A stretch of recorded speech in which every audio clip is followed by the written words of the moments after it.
ونعوذ بالله من شرور أنفسنا ومن سيئات أعمالنا من يهده الله فلا مضل له ومن يضلل فلا هادي له أشهد أن لا إله إلا الله وحده لا شريك له وأشهد أن محمدا عبده ورسوله يا أيها الذين آمنوا اتقوا الله حق تقاته ولا تموتن إلا وأنتم مسلمون يا أيها الناس اتقوا ربكم الذي خلقكم من نفس واحدة وخلق منها زوجها وبث منهما رجالا كثيرا ونساء واتقوا الله الذي تساءلون به والأرحام إن الله كان عليكم رقيبا يا أيها الذين آمنوا اتقوا الله وقولوا قولا سديدا يصلح لكم أعمالكم ويغفر لكم ذنوبكم ومن يطع الله ورسوله فقد فاز فوزا عظيما أما بعد.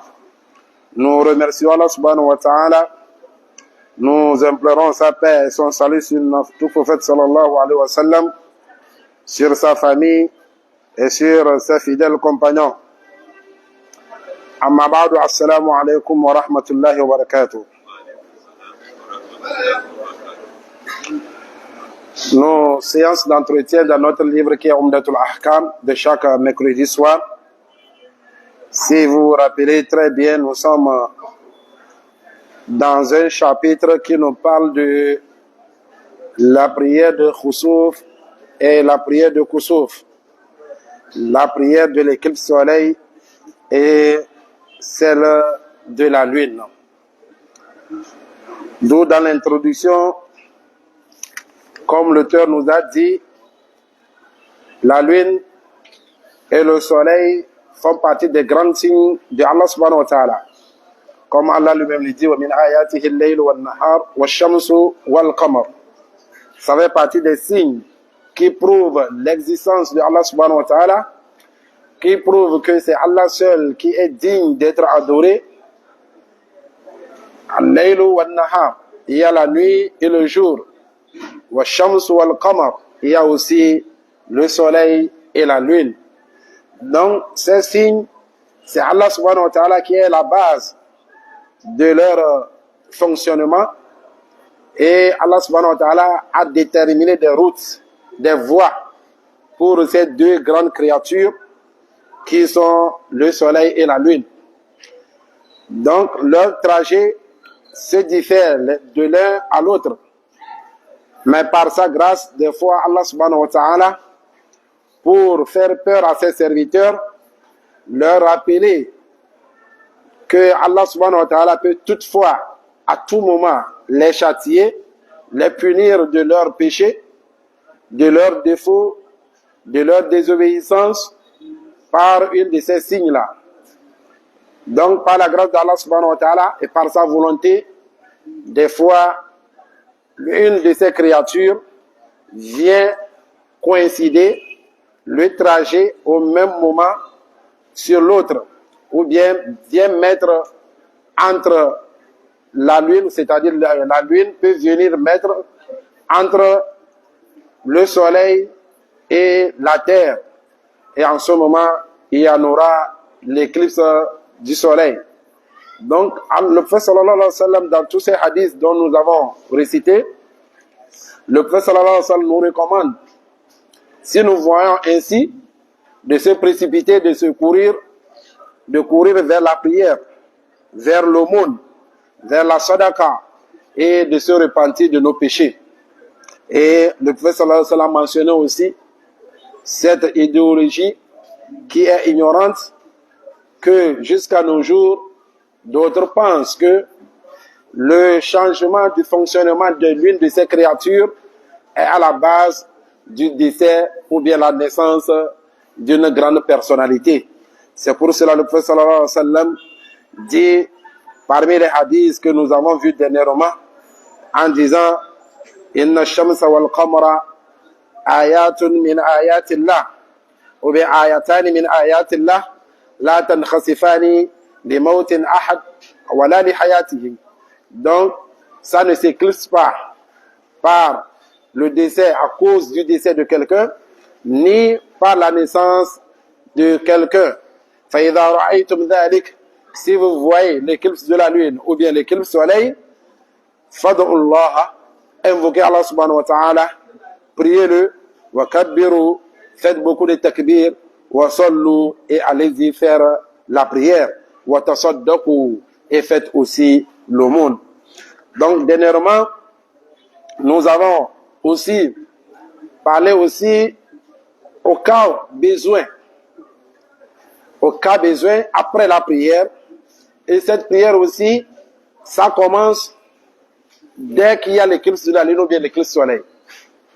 Dès qu'il y a l'éclipse, on commence la prière, on débute la prière, jusqu'à ce que la nature devienne normale. Et nous avons dit aussi, tellement que l'éclipse de la lune ou bien l'éclipse du soleil, il y a deux grandes causes. Il y a les causes spirituelles qui font, c'est-à-dire à causes qui sont à la base de nos péchés. Et Allah subhanahu wa ta'ala veut nous faire peur, nous effrayer avec ces signes-là. Et il y a aussi les causes aussi qui sont ce que les astronomes nous disent, que le réchauffement climatique et autres. Donc, l'une ne contredit pas l'autre comme nous l'avons dit. Et aussi, cette prière aussi, tellement que on peut toutefois, les astronomes peuvent toutefois calculer et dire qu'il y en aura l'éclipse tel jour, à tel endroit, de tel moment à tel moment. Et nous l'avons dit, les astronomes m'ont dit, à chaque 18 ans, ou bien après chaque 18 ans et quelques mois, il y a toujours l'éclipse, soit de la lune, ou bien soit du soleil. Donc, sur ces calculs,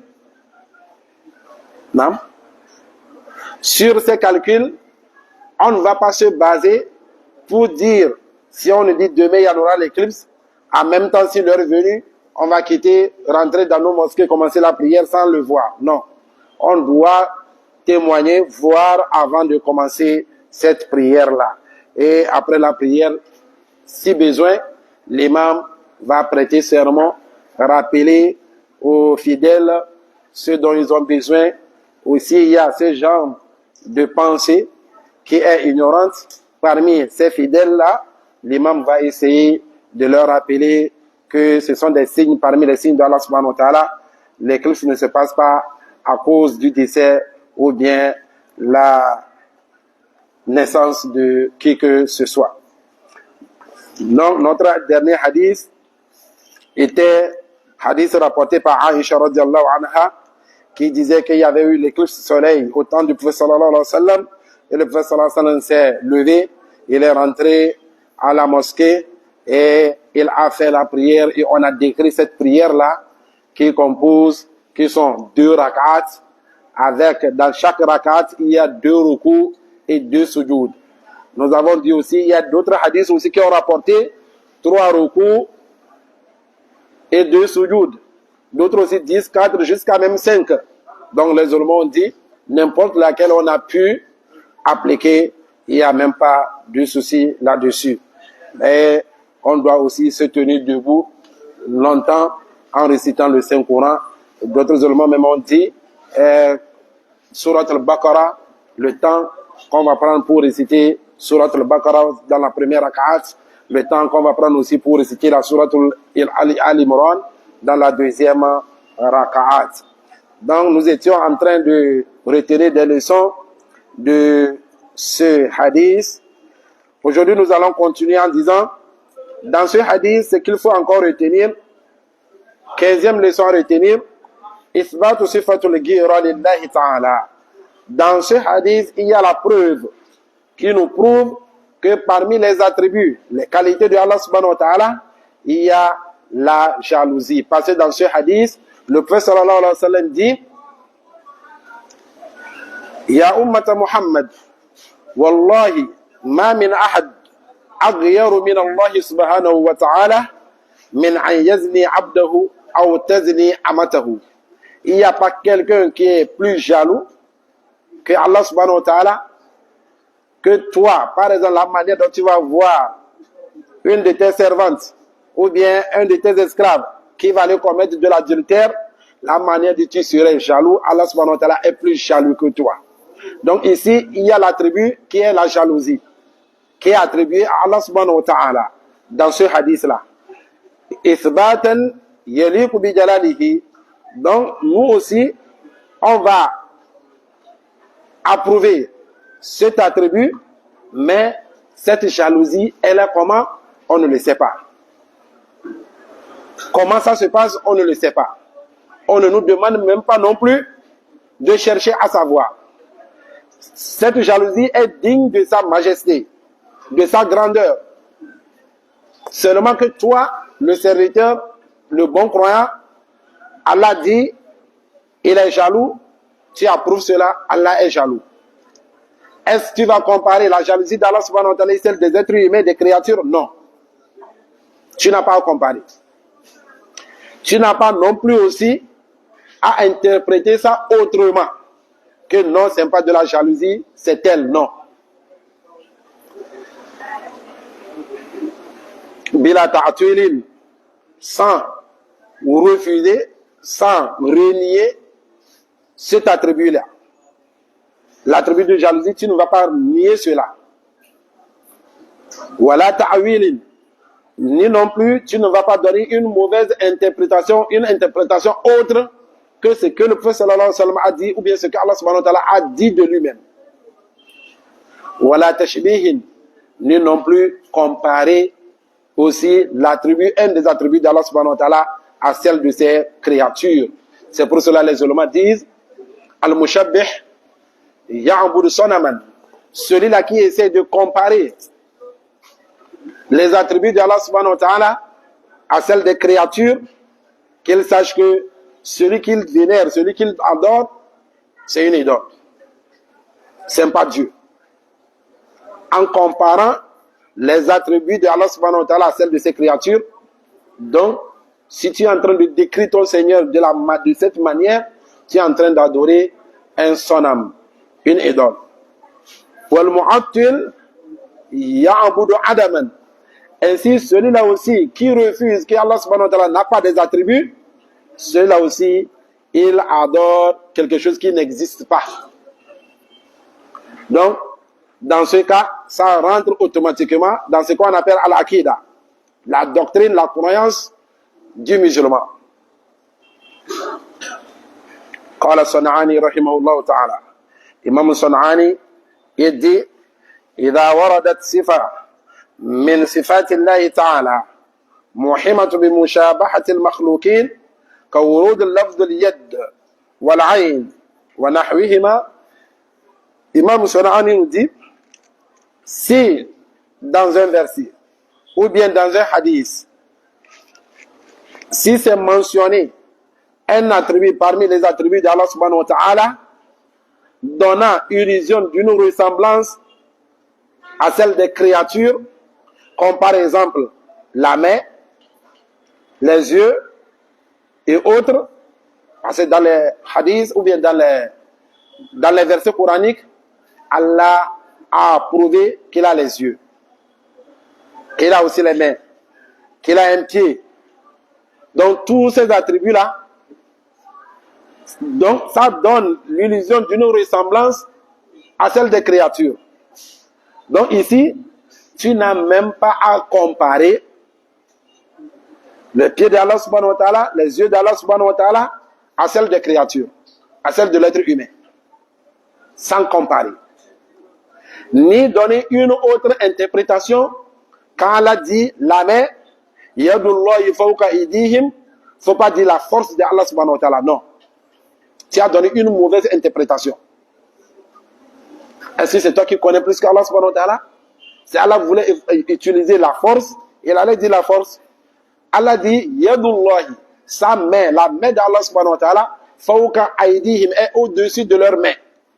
Donc toi aussi interprète ça comme ça. La main de Dieu. Faut pas dire non ici, c'est la miséricorde de Dieu, c'est la force de Allah, non. Et il faut pas dire aussi quand on dit Allah a une main, ou bien a des mains, ça veut dire qu'on est en train de comparer à une de ces créatures à l'être humain. L'être humain a des mains. Oui. Est-ce que d'autres animaux n'ont pas de mains? Est-ce que ta main est comparable à celle des animaux? Non. Donc, ces attributs-là sont dignes de Allah subhanahu wa ta'ala, de sa grandeur, sans comparaison, sans chercher. La main, tu connais la main. Tu n'as même pas besoin de décrire. On ne t'a pas demandé de décrire. De demander à savoir comment est-ce que la main de Allah subhanahu wa ta'ala, ça a quelle forme, ça a combien. Non. Tu n'as pas. Et dans un hadith aussi, le prophète sallallahu alayhi wa sallam dit, on va mettre les gens en enfer. Jusqu'à on va toujours demander, le jour où on va demander le feu de Jahannam. Est-ce que tu es plein? C'est plein. Et puis, le feu me va demander, est-ce qu'il y a un ajout? S'il y en a encore, il y a de la place ajoutée. Et le prophète sallallahu alayhi wa sallam dit, c'est comme ça on va toujours ajouter les créatures d'Allah subhanahu wa ta'ala, y compris les montagnes, jusqu'à ce que Allah subhanahu wa ta'ala va mettre son pied sur l'enfer. Sans ce, il va dire, quand il va dire maintenant, c'est bon, c'est bon, c'est bon. Ici, le pied, faut pas dire, faut pas transformer ça, ou bien faut pas donner une mauvaise interprétation, ni comparer le pied d'Allah subhanahu wa ta'ala à ton pied, toi le serviteur. Si tu fais ainsi, tu as fait ce qu'on appelle tashbih, tu as comparé, ou bien ou si tu refuses aussi, tu as fait ce qu'on appelle ta'til. Donc ton Seigneur que tu es en train de décrire avec ces mauvaises interprétations, tu es en train d'adorer soit une idole, ou bien tu es en train d'adorer quelque chose qui n'existe pas. Donc ce sujet est très très très sensible. Et il y a beaucoup, si on mentionne ce genre de choses, ils disent, si on dit Allah demain, c'est comme si on est en train de dire Allah est comme un être humain. Non, c'est Allah même. Il n'y a pas comme, il n'y a pas semblable de Allah subhanahu wa ta'ala. Il n'y a pas quelqu'un qui est semblable à Allah subhanahu wa ta'ala. Donc, tous ces attributs-là sont dignes de sa grandeur et de sa majesté.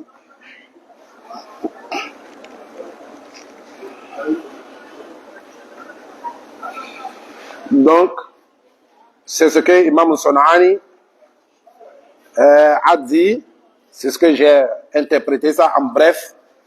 Donc, dans ce hadith, il y a l'attribut de la jalousie qui est venu dans ce hadith. Nous aussi, on doit interpréter ça, comme c'est venu dans ce hadith. La leçon suivante, shiddatu ma addahu Allah min al-'adhab li ahli al-ma'asi.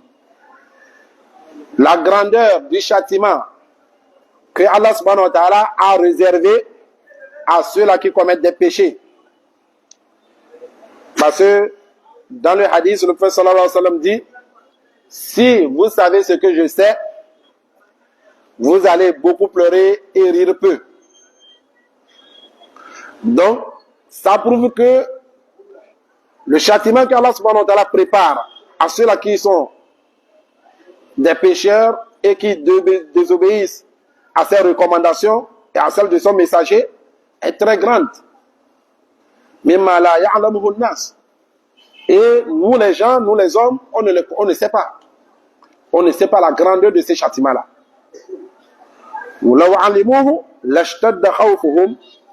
Si on savait la grandeur de ce châtiment, notre crainte à Allah subhanahu wa ta'ala, elle est plus grande. On allait avoir plus peur d'Allah subhanahu wa ta'ala. On n'allait pas commettre des péchés comme nous le faisons. Nous n'allons pas désobéir à Allah subhanahu wa ta'ala. Et dans ce hadith aussi, Anna Allah subhanahu wa ta'ala yutli'u nabiyahu sallallahu alayhi wa sallam ala ulumin min al-ghayb. Dans ce hadith aussi, nous allons retenir qu'Allah subhanahu wa ta'ala montre à son messager une connaissance parmi les sciences des choses invisibles, du monde invisible, ce qu'on appelle al-ghayb. Allah subhanahu wa ta'ala lui a montré. C'est pour cela qu'il dit, si vous savez ce que moi je sais, vous allez beaucoup pleurer et rire peu. Allah, parce qu'Allah subhanahu wa ta'ala lui a montré. Donc, c'est quelque chose, les châtiments sont quelque chose qui sont cachés. Ça fait partie du monde invisible. Et toi, le croyant, tu dois croire à ça. Parce que même, ça fait partie des premiers versets du Saint-Coran. Alladhina yu'minuna bil ghaib. Ceux-là qui croient à l'invisible. C'est pour cela, le prophète sallallahu alayhi wa sallam dit, au moment où le soleil va se lever du couchant, en ce moment, la porte du repentir est fermée. Parce qu'en ce moment, tu as déjà vu ce qui était invisible. Et aussi, au moment où ton âme va arriver au niveau de ta gorge, même si tu dis je me repens, ça ne serait plus acceptable.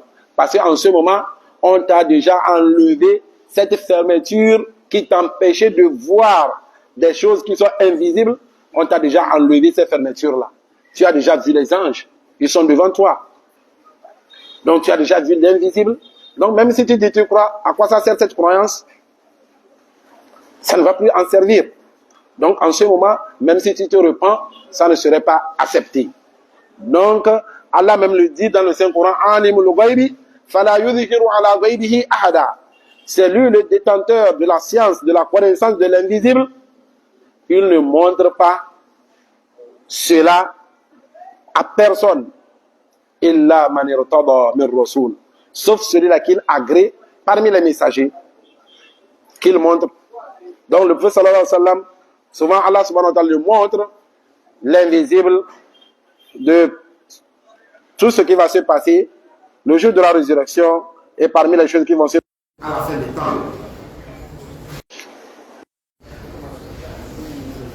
Hadith suivant, عن أبي موسى الأشعري رضي الله عنه قال خسفت الشمس على زمان رسول الله صلى الله عليه وسلم. D'après Abu Musa al-Ash'ari, que Allah l'agrée, il dit, il y a eu l'éclipse soleil au temps du prophète sallallahu alayhi wa sallam. Faqama faza'an. Et le prophète sallallahu alayhi wa sallam levé de peur. Yakhsha an takuna sa'a. Il craignait que ça ne soit la résurrection, que ça ne soit le jour dernier. Il a eu peur. Il s'est levé avec cette peur-là, que ça ne soit pas le jour de Kiyama.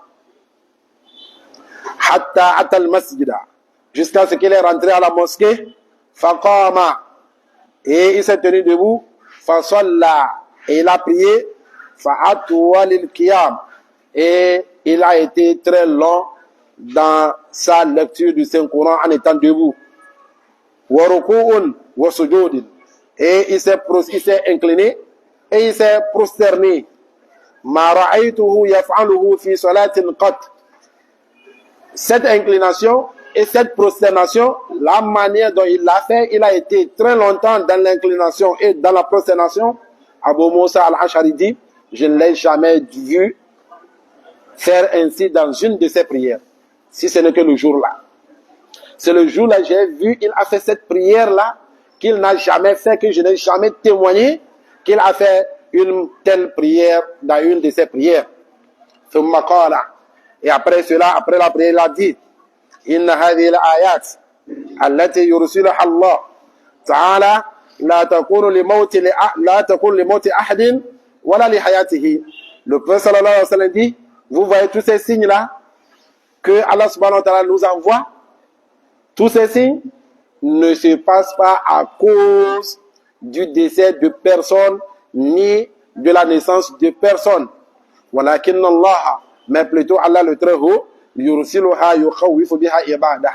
Allah le Très-Haut envoie ces signes-là pour faire peur ses serviteurs.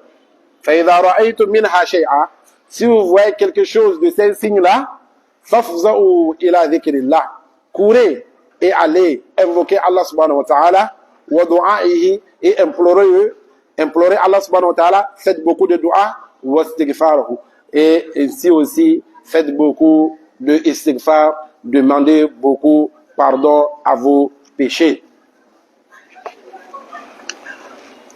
Ici, notre auteur, pour l'explication de ce hadith, il dit كان من عادة النبي صلى الله عليه وسلم إذا حصل تغير fi awalim al-kawniyya, ça fait partie des habitudes du prophète sallallahu alayhi wa sallam. Quand il y a eu un changement, quand il y a eu changement de nature, min rihin shadida, c'est un vent qui souffle fort, aw ra'din, ou bien ce sont les tonnerres, aw kusuf, ou bien c'est l'éclipse solaire, ou bien celle de la lune, hasala indahu khawfun min adhabillahi ta'ala. Le prophète sallallahu alayhi wa sallam ressent la peur, la crainte d'Allah subhanahu wa ta'ala, an yahilla bi hadhihi al-ummah ma halla bil umam as-sabiqa. Le prophète sallallahu alayhi wa sallam craint que ce qui s'est passé aux communautés passées, ça n'arrive pas à sa communauté. Parce que les communautés passées, Allah subhanahu wa ta'ala les a fait périr, les a châtiés de leurs péchés. Mimman ahlaka bis-sawa'iq, parmi ceux-là que Allah subhanahu wa ta'ala les a châtiés avec des cris de tonnerre, ou bien Allah subhanahu wa ta'ala les a châtiés avec des souffles, des vents qui sont très forts, ou bien Allah subhanahu wa ta'ala les a châtiés avec des noyades. Tout ceci, il y a des versets coraniques qui prouvent là-dessus. On avait dit dans l'introduction, il y a des communautés que Allah subhanahu wa ta'ala a châtié comme ça. فَلَمَّا رَأَوْهُ عَارِضًا مُسْتَقْبِلَ أَوْدِيَتِهِمْ قَالُوا هَذَا عَارِضٌ مُمْطِرُنَا بَلْ هُوَ مَا اسْتَعْجَلْتُمْ بِهِ. Ils étaient là, ils voyaient des nuages qui étaient en train de se regrouper aux cieux. Ils disent, ah, voilà une pluie qui va venir bénir nos champs. Mais plutôt c'est le châtiment d'Allah subhanahu wa ta'ala. Donc, il y en a tant d'autres comme ça que Allah subhanahu wa ta'ala a châtié avec ces changements de nature. C'est pour cela le prophète sallallahu alayhi wa sallam, وَلِذَا لَمَّا حَصَلَ خُسُوفِ الشَّمْسِ, c'est pour cela qu'il y a eu l'éclipse soleil, قَامَ فَزْعًا, le prophète sallallahu alayhi wa sallam s'est tenu debout, s'est levé de peur, لِأَنَّ مَعْرِفَتَهُ الْكَامِلَ بِرَبِّهِ, parce que le prophète sallallahu alayhi wa sallam connaît parfaitement son Seigneur, أَوْجَبَتْ لَهُ أَنْ يُسِيرَ مِنْهُ كَثِيرُ الْخَوْفِ وَشَدِيدُ الْمُرَاقَبَةِ. Et ça résume bien le résultat de la connaissance que le prophète sallallahu alayhi wa sallam a fait de son Seigneur, fait de lui, oblige que quand il voit un changement de la sorte, le prophète sallallahu alayhi wa sallam craint que ça ne soit pas un châtiment que Allah subhanahu wa ta'ala envoie. Fadakhala al-masjid, c'est pour cela, le prophète sallallahu alayhi wa sallam était rentré dans la mosquée, fasalla bidna salat al-kusuf, et il a fait cette prière qui est appelée salat al-kusuf, la prière de l'éclipse soleil. Fatala fihim italatan. Et le prophète sallallahu alayhi wa sallam a été très long dans sa prière, lam tu'had min qabl. Et la manière dont il a pris le temps dans cette prière, les compagnons ne sont pas habitués à cela. Ils n'ont pas l'habitude de voir ce genre de prière du prophète sallallahu alayhi wa sallam. Idharan lit-tawbah wal inaba. Tout ceci c'est pour montrer leur repentance vers leur Seigneur Allah subhanahu wa ta'ala et qu'ils se sont revenus vers lui en cherchant le pardon de leurs péchés. فلما فرغ المصطفى من مناشدته ربه ومناجاته توجه إلى الناس يعظهم. Quand le prophète sallallahu alayhi wa sallam a fini d'échanger avec son Seigneur, le prophète sallallahu alayhi wa sallam a fait face à ses fidèles pour les rappels. وبين ويبين لهم أن هذه الآيات, et le prophète sallallahu alayhi wa sallam les a expliqué, les a montré que tous ces signes-là, يرسلها الله إبرة لعباده, pour que ça soit une leçon pour ses serviteurs. Comme on l'avait dit, ce n'est pas le moment d'aller prendre des lunettes, sortir, soit disant on va voir comment est-ce que le soleil a attrapé la lune, comme on le dit. Non. Si nous savons, voilà ce que la charia nous a recommandé de faire l'aumône, de faire beaucoup de dhikr, de faire beaucoup de sadaqa, de faire la prière, d'invoquer beaucoup Allah subhanahu wa ta'ala. Wa tadhkiran wa takhwifan. Et tout ceci, c'est un rappel et c'est pour nous faire peur, yubadiru ila du'a, pour que nous précipitons vers l'invocation d'Allah subhanahu wa ta'ala, wa istighfar, et de demander pardon à nos péchés, wa dhikr, et faire beaucoup de dhikr, wa salat, et de faire aussi la prière. Ibn Daqiq al-Aid dit, quand le prophète sallallahu alayhi wa sallam dit fafza'u, précipitez-vous, courez vers la prière, ceci ça montre que c'est une recommandation venant du prophète sallallahu alayhi wa sallam de se précipiter dès qu'il y a l'éclipse de la lune ou bien l'éclipse du soleil. La première des choses à faire sans perdre même le temps, c'est qu'on se précipite vers les mosquées et vers les prières. Ceci est la fin de ce chapitre qui nous a montré en quelque sorte ce qu'il faut, les adorations, les manières à préserver au cas où il y a l'éclipse de la lune ou bien l'éclipse du soleil. Ce qu'il faut retenir, tout ceci, ce sont des signes de Allah subhanahu wa ta'ala qui prouvent l'existence de Allah subhanahu wa ta'ala, qu'il y a Allah subhanahu wa ta'ala qui est derrière toutes ces grandes créatures, qui est à la base de leur fonctionnement. Et tant qu'on approuve cela, que c'est Allah subhanahu wa ta'ala qui est le créateur de tous ces signes, automatiquement ça nous oblige à l'adorer lui seul sans lui attribuer des associés. Parce qu'il n'avait pas eu des associés dans sa créature. Comment est-ce qu'il aura des associés dans nos adorations que nous lui faisons? Il n'y a personne qui lui est venu en aide au moment où il nous créait. Comment est-ce que maintenant, aujourd'hui, après qu'il nous ait créés, on est devenu des hommes, on va chercher d'autres pour venir lui attribuer dans nos adorations que nous lui faisons. Donc ça prouve que ceci, c'est de l'injustice. C'est pour cela Allah subhanahu wa ta'ala dit Inna shirka la dhulmun azim. Vraiment, attribuer des associés à Allah subhanahu wa ta'ala, c'est vraiment une grande injustice. C'est de l'injustice pure. Et c'est ce que Allah subhanahu wa ta'ala ne pardonne jamais. Tout celui qui a une fois commis, s'il ne se repent pas, tu continues tes prières en étant mécréant. Tu sors carrément du cadre de l'islam. Jusqu'au jour où tu vas te repentir. Allah ne pardonne pas aux associateurs. Que Allah subhanahu wa ta'ala nous éloigne de lui attribuer des associés. Babu salatul istisqa. Notre nouveau chapitre va nous parler de la prière de al-istisqa. La prière du demande de l'eau ou bien de la pluie.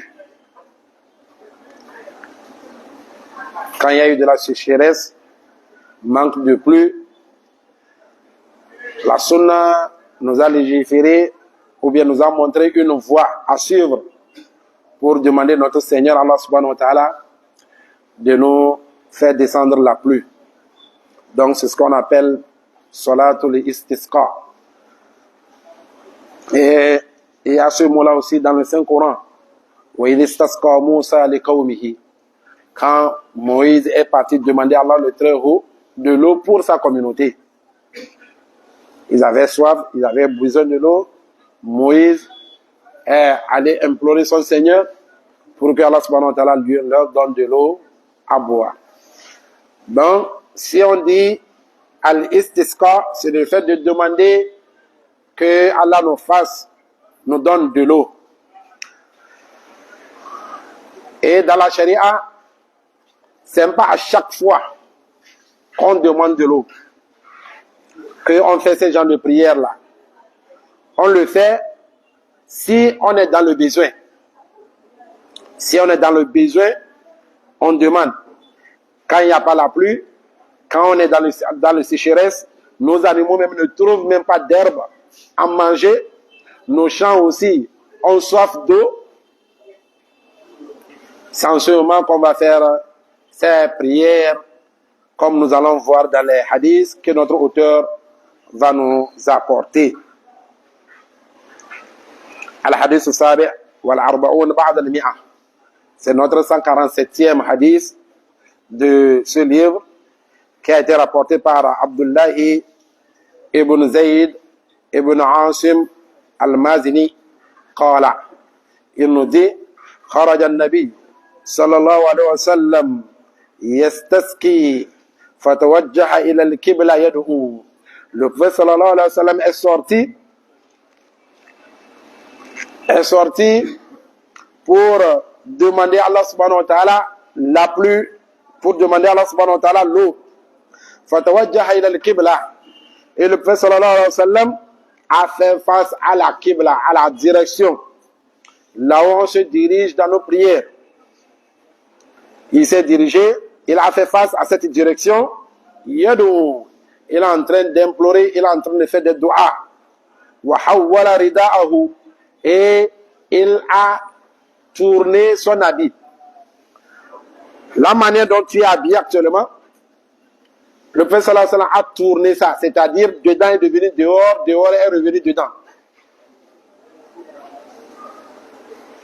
Il a apporté ça, le contraire de la manière dont nous portons nos habits normalement.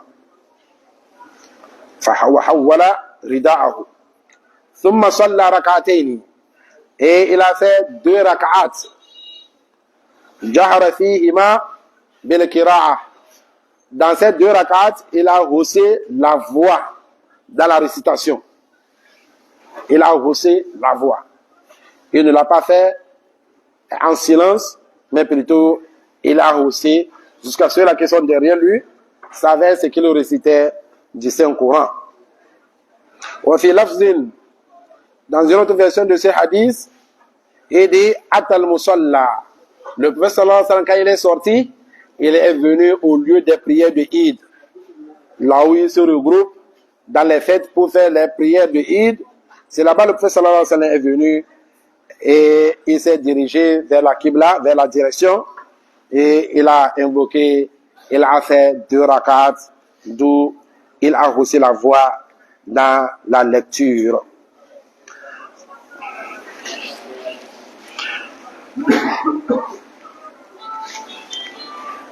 Ma yu'khadhu min al-hadith. Voilà les raisons à retenir de ce hadith. Mashru'iyyatu salat al-istisqa.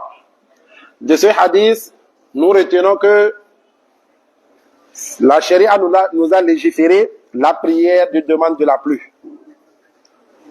وَعَجْبَ الْعُلَمَاء عَلَى إِسْتِحْبَابِهَا. Tous les ulémas sont à l'unanime que cette prière est ce qu'on appelle mustahab, de préférence. Si vous voulez vous l'effacer, ce n'est pas une obligation.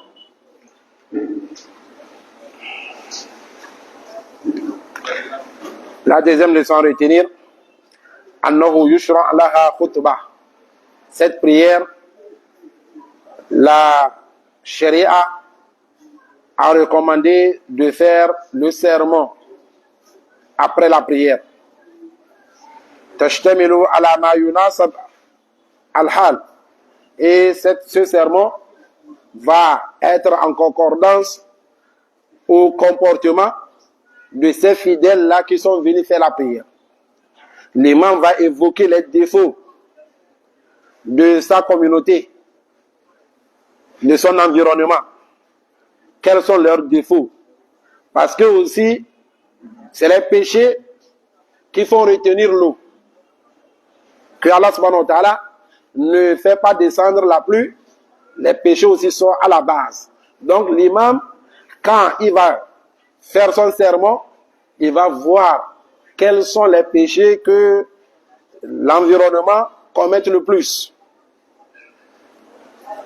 Min al-istighfar, et en demandant aussi pardon aux péchés, wa tadarru, et en implorant Allah subhanahu wa ta'ala, wa du'a, et en faisant beaucoup de du'a, wa zajar anil madhalim, wal amru bit tawba, et l'imam aussi doit donner des ultimatums aux serviteurs, aux fidèles contre l'injustice, et aussi de leur recommander aussi de se repentir.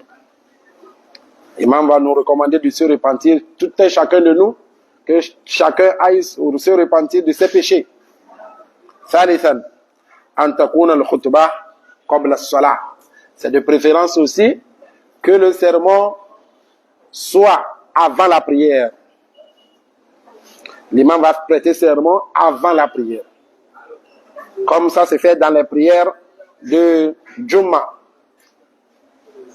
وقد ورد في بعض الأحاديث. C'est venu dans d'autres hadiths comme ça. ففي مسند الإمام أحمد أنه يبدأ بالصلاة قبل الخطبة. C'est venu dans d'autres hadiths aussi que le prophète sallallahu alayhi wa sallam commençait par la prière du demande de l'eau avant le sermon. Et ceci, c'est l'avis de la majorité des oulémas. De commencer par la prière avant le sermon. Mais de toutes les façons, les oulémas disent, quel qu'en soit ce qu'il fait, il n'y a pas de souci. Il peut toutefois devancer le sermon avant la prière, ou soit devancer la prière et après amener le sermon.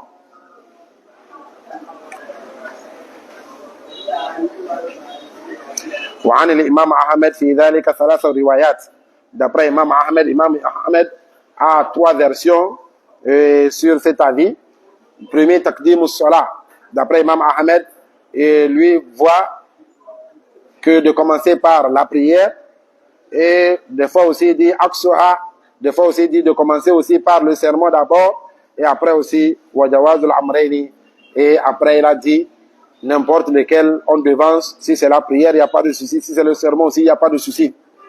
Rabi'an, la 4e leçon à retenir, Istiqbal al-Qibla inda ad-du'a, li'annaha madhannatul ijaba, de faire face à la direction où nous faisons face pour la prière en invoquant.